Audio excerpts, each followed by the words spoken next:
Boa noite. Graça e paz. Amém. Meus irmãos, muito feliz de estar aqui, servindo a Deus com vocês. Minha gratidão, querido apóstolo César, bispa Ingrid. Aprendi a amar vocês, de verdade. Amo essa igreja, amo o que vocês carregam. Essa igreja é muito privilegiada de ter pastores como o apóstolo César, a bispa Ingrid. Estava falando para ele que lá na nossa cidade o vídeo dele está rodando lá, em todo lugar. Aí um pastor desigrejado, nós manda para ele. O vídeo está tocando fogo.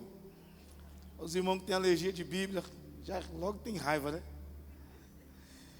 Mas eu estou muito feliz mesmo. Trago um abraço da minha família. Eu casei, amém? Glória a Deus. Eu sei que tem gente dizendo, Jesus, 1000 noivaram ao meu lado, 10.000 se casaram à minha direita, só eu que não sou atingido. Fique em paz, meu irmão. Olha, até eu casei. Vai dar certo. Tudo tem o seu tempo. Conheci aqui pastores tão especiais, irmãos da Sara, outros aqui, irmão. Tivemos um café ali muito especial. Quando forem orar, lembre de mim. Preciso das orações. Preciso mesmo. Antes da gente introduzir aqui uma breve palavra rápida, queria que você cantasse uma canção comigo. O louvorista vai me ajudar. Olha aí. Aleluia.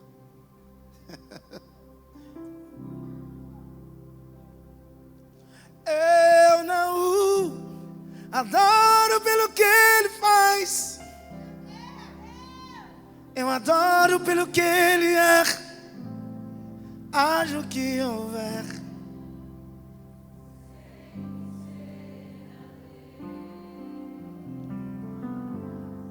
Minha fé não está firmada nas coisas que podes fazer.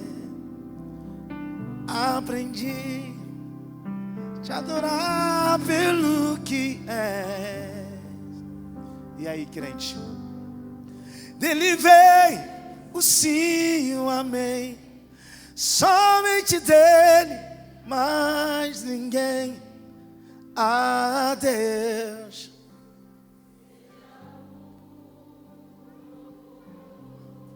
A noiva diz, vamos. Se Deus quiser, Ele é Deus. Se não fizer,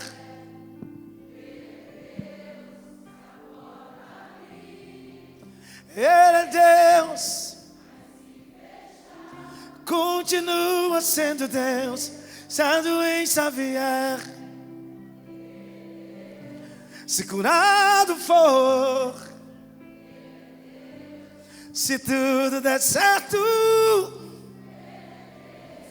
mas se não der, continua sendo Deus. A noiva diz assim, ó: eu não adoro pelo que ele faz,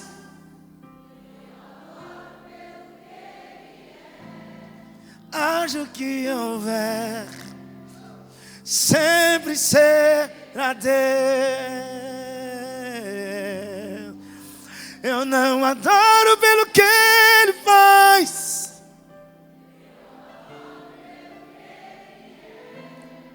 haja o que houver, sempre será Deus. Adore bem alto, vamos. Se Deus quiser,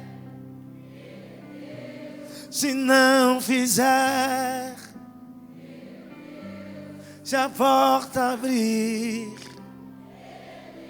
mas se fechar, se a doença vier, se curado for, se tudo der certo, mas se não der, Jesus é bom o tempo todo. Glória a Deus.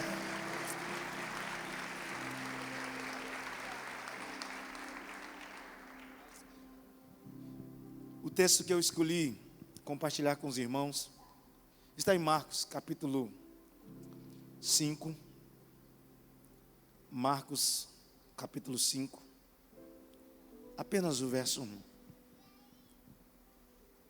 Diz assim: chegaram à outra margem do mar, a província dos Gadarenos. Vamos em uma só voz no 3. 1, 2, 3. E chegaram.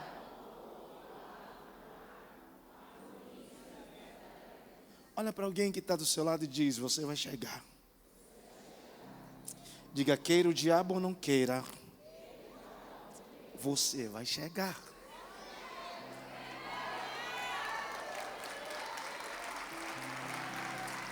Você vai chegar.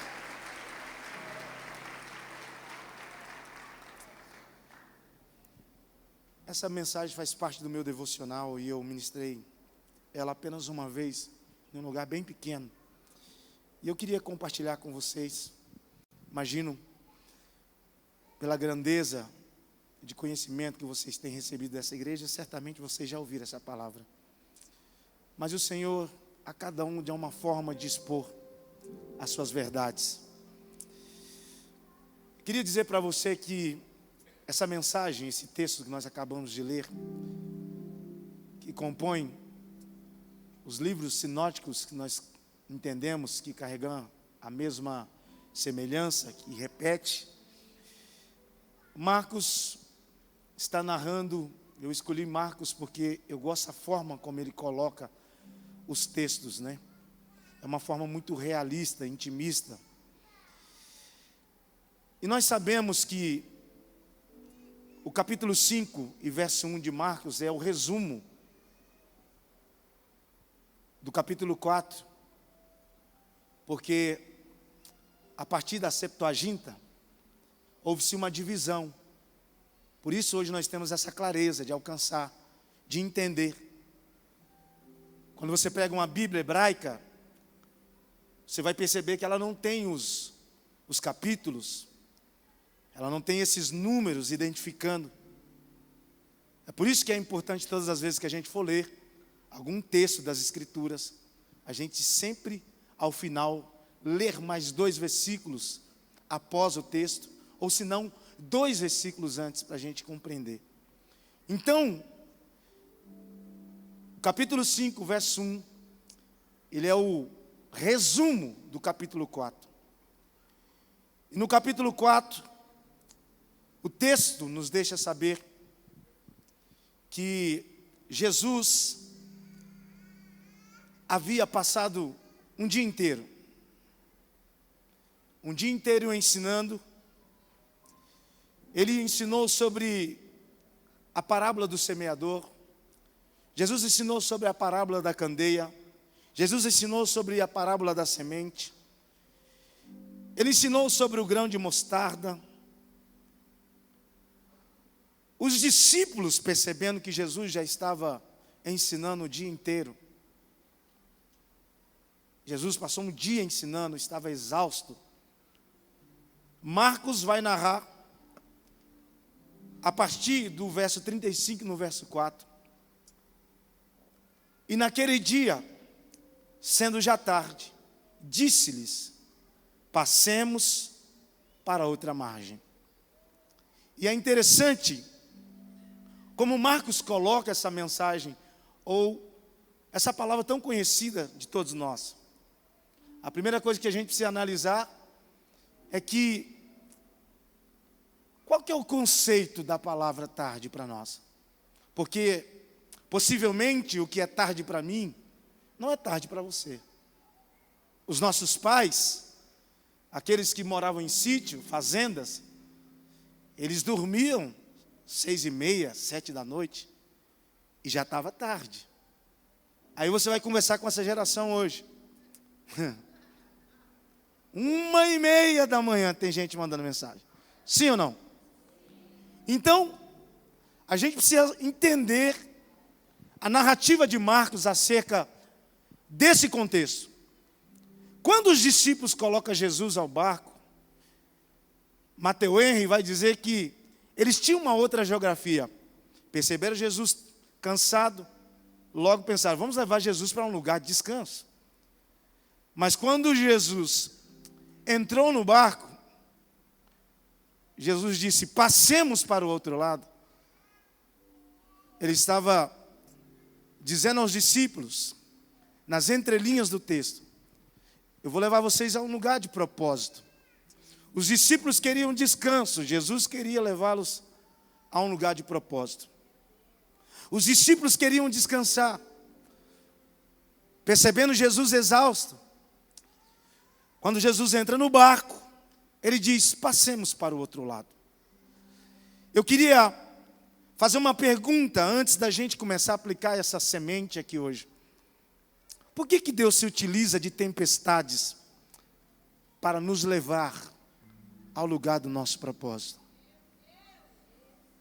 Não seria mais fácil Jesus nos conduzir diretamente aos lugares que Ele deseja? Não seria mais fácil, às vezes uma profecia, às vezes uma palavra de conhecimento? Mas é nítido a forma pedagógica que Jesus trabalha. Jesus disse, passemos. Eu entendo também que Marcos possivelmente estaria dizendo, como todos os discípulos têm experiência, ou tinham experiência de pesca, experiência marítima. Ele disse, olha, o horário que vocês estão indo já está tarde. Algumas versões vai dizer que já era noitezinha. Mas qual que é o problema, apóstolo, dessa narrativa de Marcos, ao dizer a Jesus e aos discípulos que já era tarde?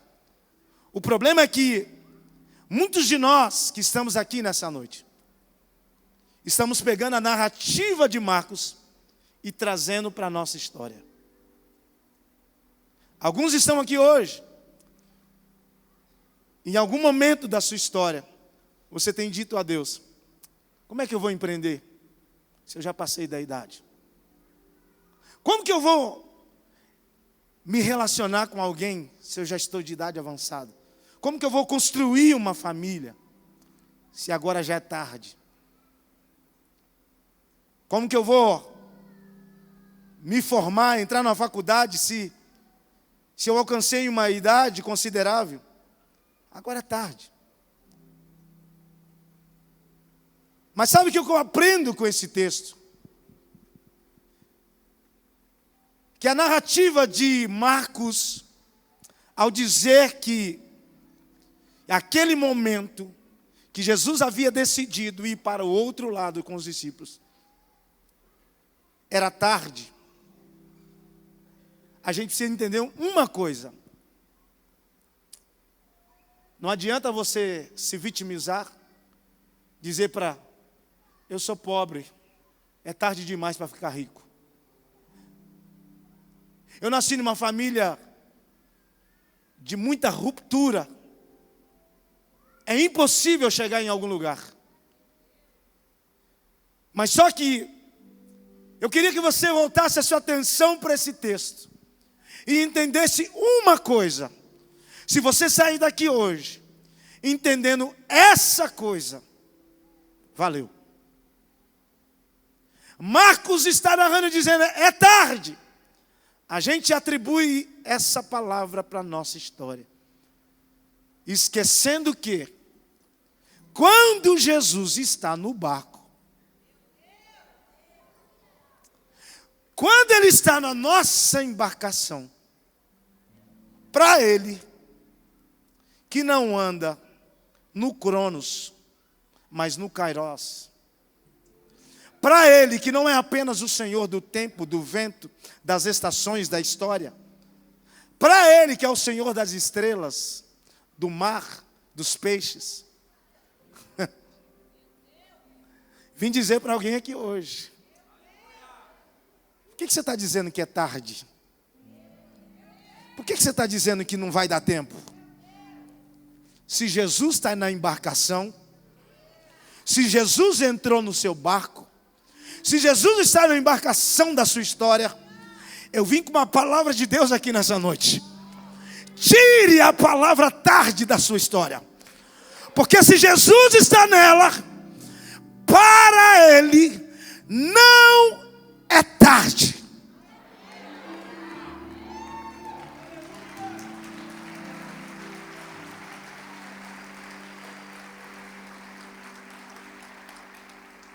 Olha para alguém que está do seu lado e diz assim, ó: para Jesus nunca é tarde.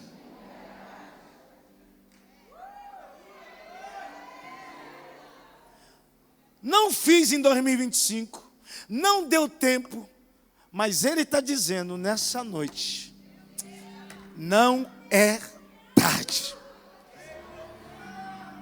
Tranquei a faculdade, pastor, e agora? Deus está dizendo, não é tarde.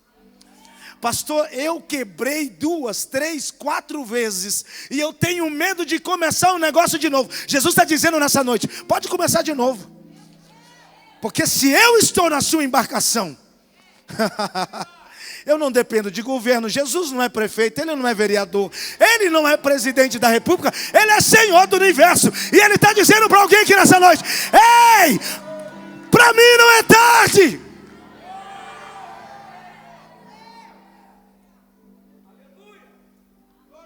Entram no barco, mesmo debaixo da narrativa de Marcos. Jesus começa. E o texto nos deixa saber que quando Jesus saiu, entrou no barco e começou a navegar, alguns outros barquinhos seguiam Jesus. Eu queria que você dissesse comigo: navegar com Jesus implica fazer escolhas. Olha o que a palavra diz. Verso 36, capítulo 4. E eles, deixando a multidão, o levaram consigo assim como estavam, no barco, e havia também com eles outros barquinhos. Quando eles perceberam, os discípulos ali dentro do barco, Jesus dizendo, vamos para o outro lado. Jesus, desconstruindo um pouco da narrativa de Marcos, mesmo sendo tarde, ele vai a si mesmo. O texto nos deixa saber no verso 36 que, deixando a multidão, presta atenção, navegar com Jesus implica fazer escolhas. Jesus entrou no barco e deixou uma multidão. Qual que é o problema, apóstolo César? É que tem muita gente que entrou no 2026, está invertendo as coisas. Jesus deixou a multidão.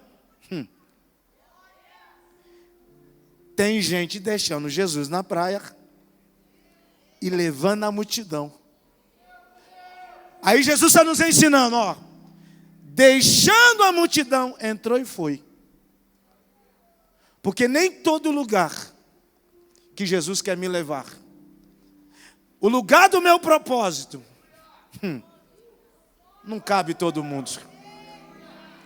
O lugar para onde Jesus está te levando, para onde Ele está apontando, Ele está dizendo, deixa a multidão.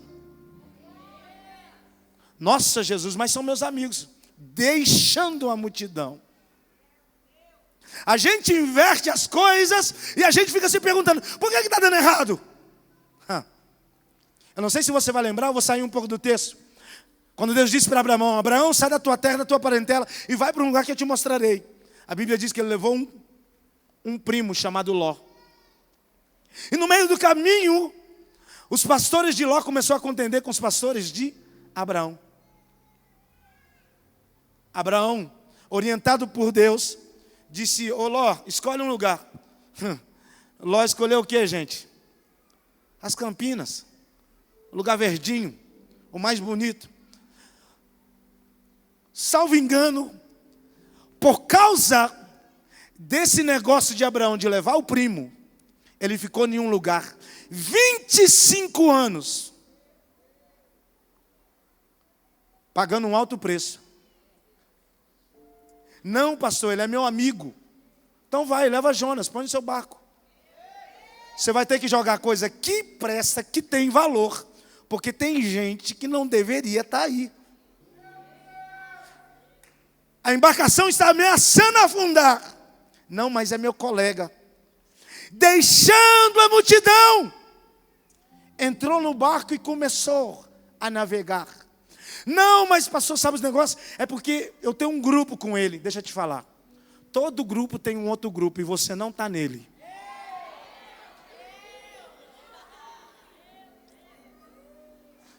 Pastor, por que eu preciso deixar a multidão?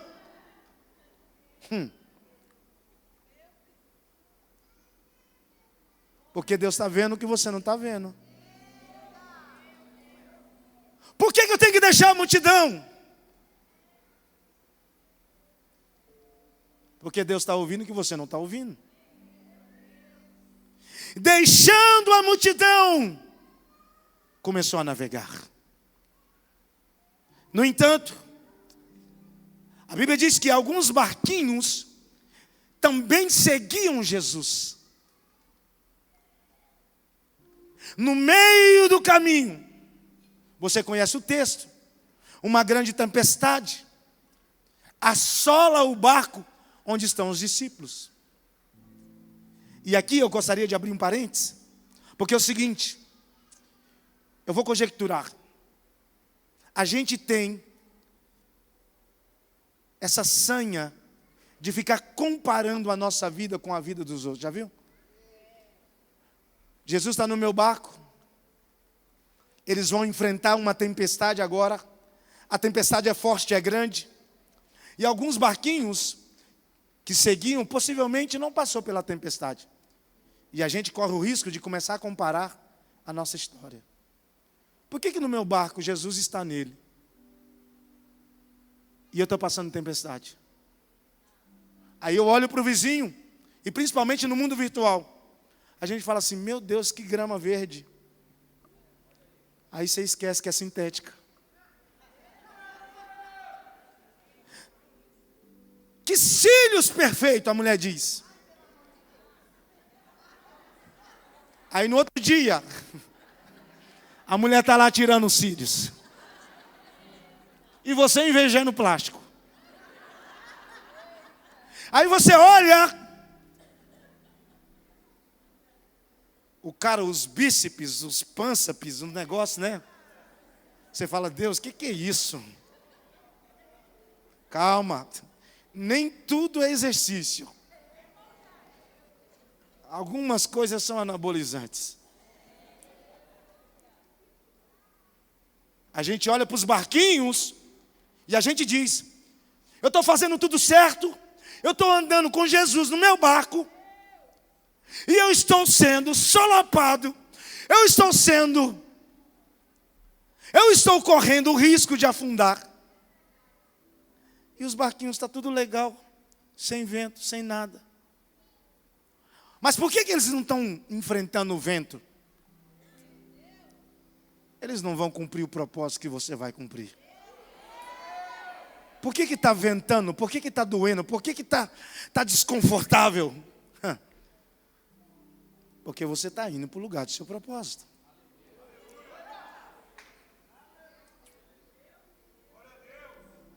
Diga comigo, andar com Jesus implica saber que mesmo ele estando no barco, vai ter tempestade. 2026.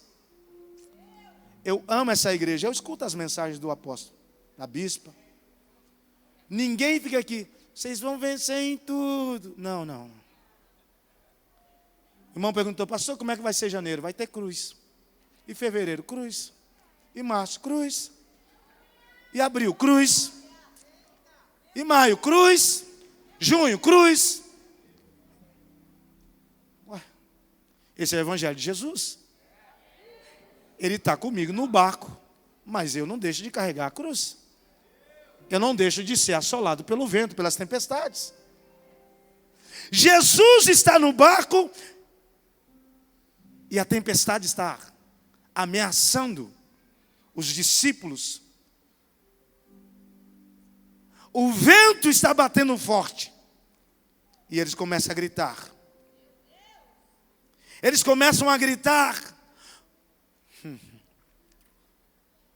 E Jesus dormindo. Literalmente, o texto diz que ele estava dormindo. Você já viu quando você ora e parece que Deus não está ouvindo? Parece que Deus está no céu lixando a unha assim, ó.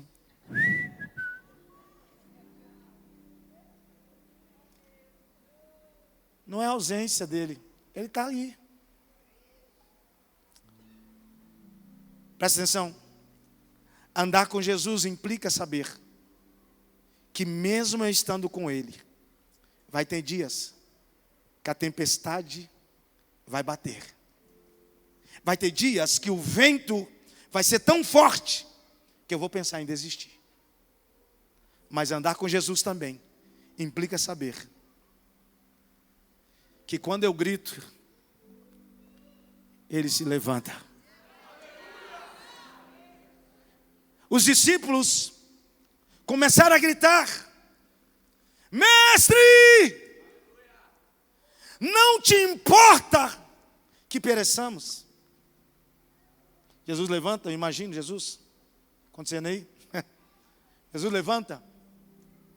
Jesus no cantinho do barco, a popa do barco, as águas entrando no barco, o vento ameaçando. E é interessante como Jesus mostra para os discípulos como que a coisa funciona. Deixa eu te dizer uma coisa. A primeira coisa que você precisa entender, que 2026, possivelmente Deus não vai te livrar da tempestade, mas Ele vai te livrar na tempestade.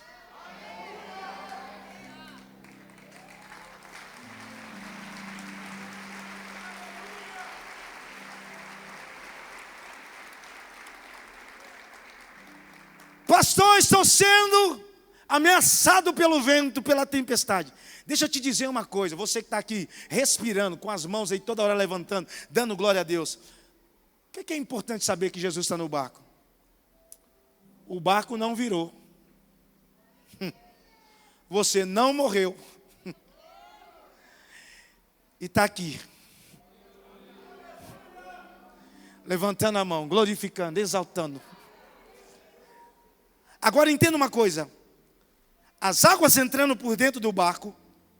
Você já foi no mar? Alguém que já foi no mar? Você já viu que a água do mar parece que é mais fria que a água de piscina? Sim ou não? Está comigo? Diga glória. Presta atenção. Jesus estava lá, a água entrando dentro do barco e Jesus dormindo. Faz sentido? Irmãos, você pode estar dormindo muito, mas muito profundo.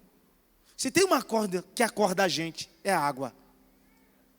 E principalmente a água de mar. A água de mar é fria.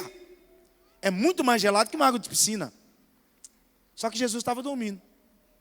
Porque o lugar que Jesus estava, possivelmente, o vento não o atingiu. Possivelmente o lugar onde Jesus estava, as águas não o alcançaram. Olha para esse irmão que está do seu lado e diga para ele assim, ó: aumente o espaço de Jesus na sua vida. O lugar onde Jesus estava, nem as águas, nem o mar assolou. Deixa eu te contar uma história que eu aprendi num livro que eu li, uma indicação do pastor Alain Brizotti. Uma história, tá, irmãos? Eu vou contar agora uma história, não está na Bíblia. Um rapaz descobriu que se convidasse Jesus para sua casa, ele ia. Então ele vai até Jesus e faz um convite especial para Jesus.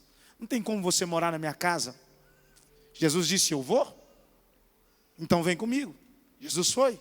Chegando lá, ele morava numa casa linda, varanda, piscina, aquela coisa de crente, churrasqueira, uma sala imensa, quartos maravilhosos. Jesus entrou, ele disse, Jesus, esse é o seu quarto, pode morar aí, pode ficar. Fechou a porta, foi para a sala, daqui a pouco, alguém bate na porta. Quem era? O diabo. O diabo deu uma surra nele.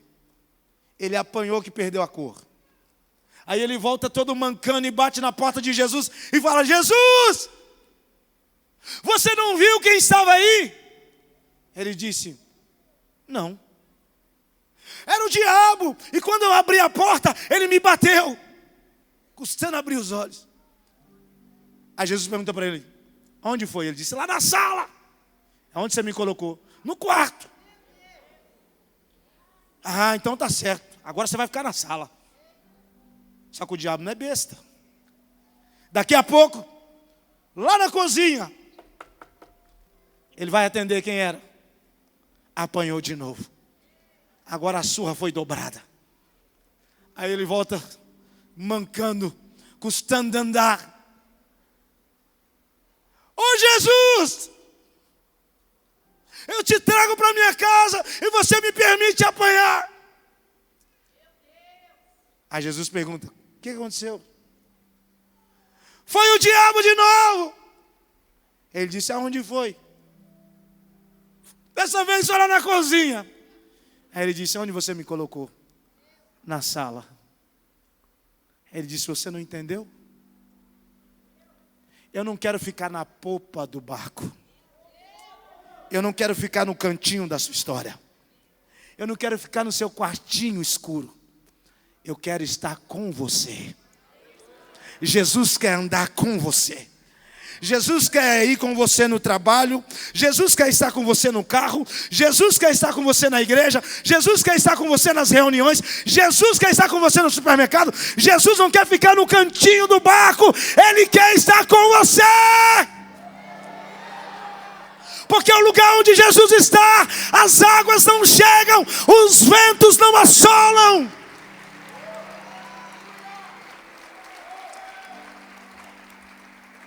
Diga para alguém que está do seu lado: aumenta o espaço de Jesus. A gente coloca Jesus no cantinho e quer viver coisas extraordinárias. Agora Jesus se levanta não com o rugido das águas e nem com a força do vento. Repreende o vento, acalma a tempestade. Porque Jesus estava indo ao lugar do propósito. Meu irmão, se você estiver indo na direção do seu propósito e não colidir com o diabo, provavelmente você está indo para o mesmo lugar que ele. Tem que colidir. Esse vento não era normal. Jesus repreende. Tudo no seu lugar. Os discípulos agora estão admirados. Os discípulos estão perplexos. E eles dizem: mas quem é esse que até o vento, que até o vento e o mar lhe obedecem? Agora é interessante o que eles dizem quando as águas estão passando por cima do barco. Olha para alguém e diz assim: ó, não esqueça da promessa. E naquele dia, sendo já tarde, verso 35, disse-lhes: passemos para outra margem. O que Deus disse lá atrás? Passemos para outra margem. Vamos lá? 1, 2, 3. Passemos para outra margem.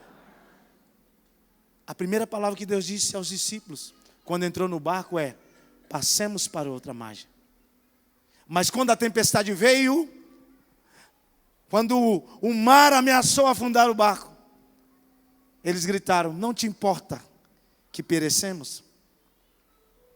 Se você esquecer do que foi pregado aqui domingo passado, essa semana você vai reclamar.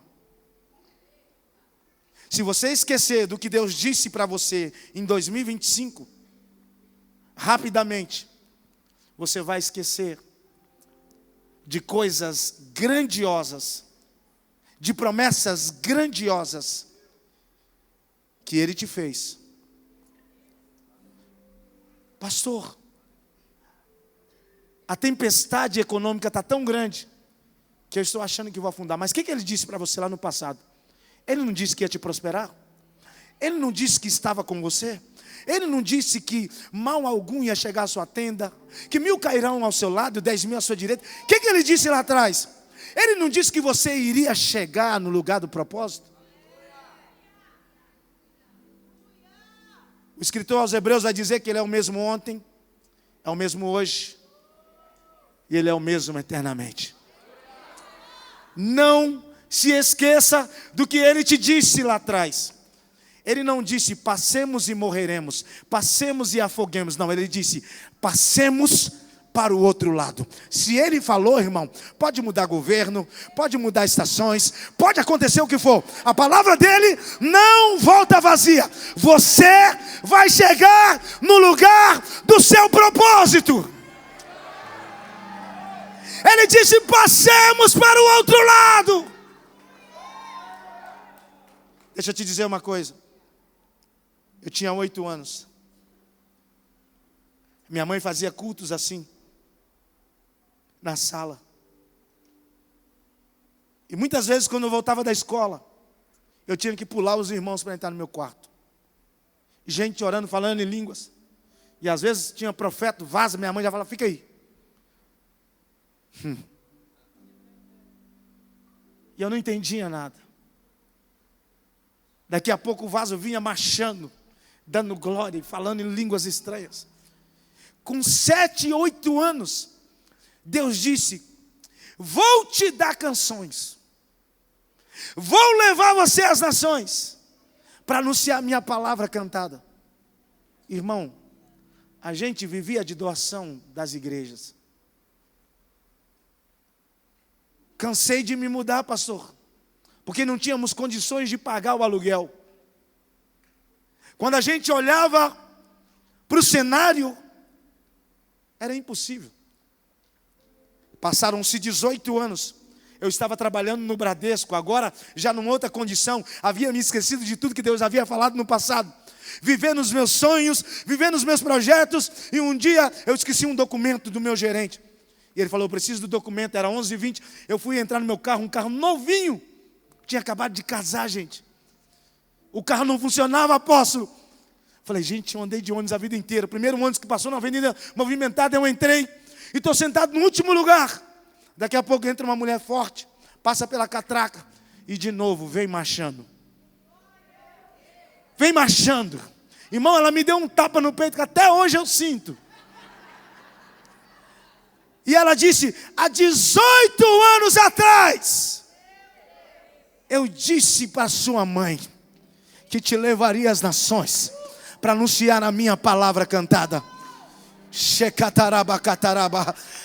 Meu irmão, eu desci daquele ônibus, estava cheio de sonhos pessoais. Eu desci daquele ônibus chorando. Fui em casa, peguei o documento, mal conseguia voltar. A minha esposa, busquei ela no trabalho à tarde. Quando chegou em casa, eu falei assim, amor, sabe o que Deus falou comigo hoje? Ela falou assim, o que foi? Deus mandou eu largar tudo e fazer o que ele disse para mim há 18 anos atrás. Ela disse, que legal. Que bacana. A gente estava vivendo um momento muito especial. Ela disse, nós vamos viver de quê? Eu não sei, amor. Vamos orar. Oramos uma semana. Ela chegou em mim e falou assim, amor, você conhece a voz de Deus? Eu disse para ela, eu acho que eu sei o que é a voz de Deus. Ela disse, se foi Deus que falou, ouça a voz de Deus. Cheguei no meu gerente e disse, olha, eu não vou poder mais trabalhar aqui. Ele falou, você vai trabalhar no Itaú?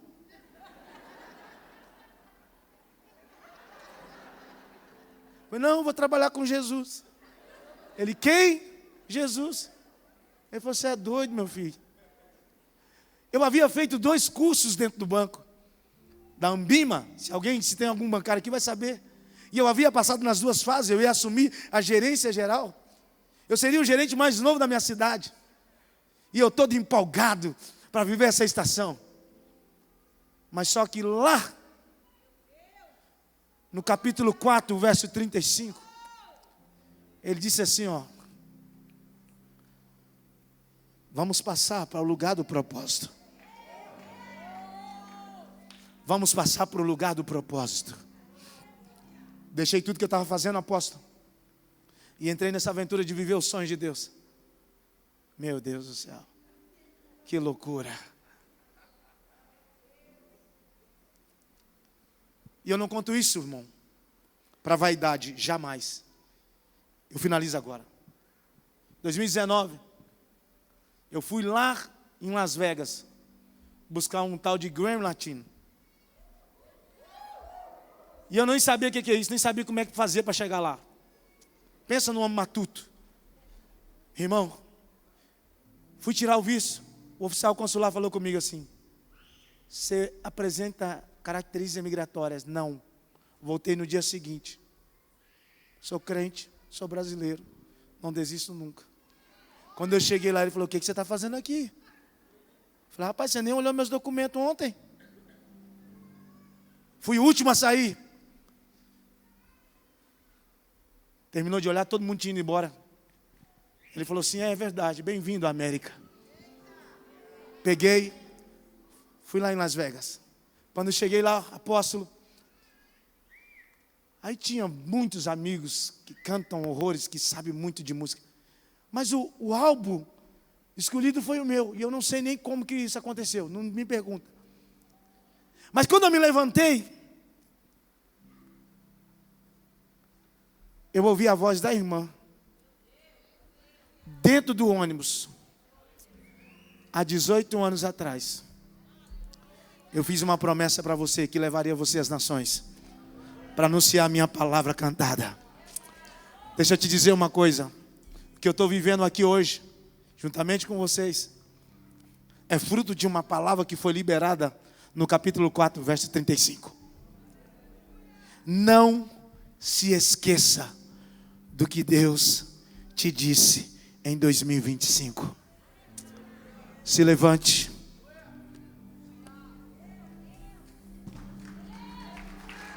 Se o mar me submergir a tu amar, me traz a tua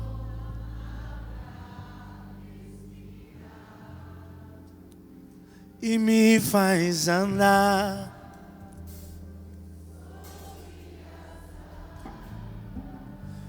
Tu és, tu és, tu és o Deus a mim.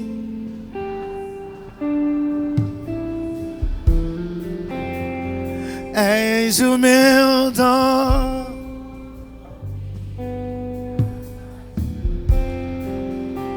A minha canção